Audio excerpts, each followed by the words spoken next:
అక్క అక్క అక్క దోశని ఎందుకు కట్ చేస్తున్నావు అక్క? దోశని కట్ చేయకూడదు అక్క. దోశని తుంచుకొని తింటారు. నువ్వేం వెరైటీగా తింటున్నావు అక్క అని అనుకుంటున్నారేమో పొరపాటు.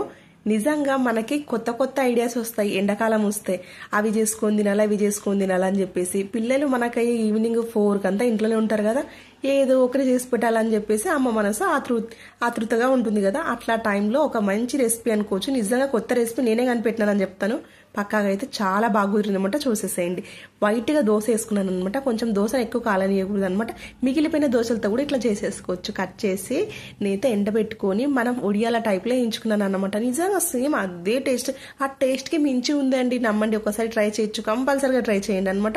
ఇంకా కొంతమంది పిల్లలు క్రిస్పీ దోశలకి ఇష్టం పడుతుంటారు. అట్లా వాళ్ళకి కూడా ఈవినింగ్ బాగుంటుంది అనమాట. నాకు తెలిసి ఇవి నిలువ ఉంటాయి లేదైతే నేను కూడా ఇంకా చూడలేదు. బట్ నిన్న మార్నింగ్ చేసినాను అనమాట. చాలా అంటే చాలా బాగా కుదిరి, అందుకే మీతో షేర్ చేస్తున్నాను. ఖచ్చితంగా ట్రై చేయండి. ప్లీజ్ లైక్ చేసి సబ్స్క్రైబ్ చేసుకోండి. Thank you for watching. Thank you.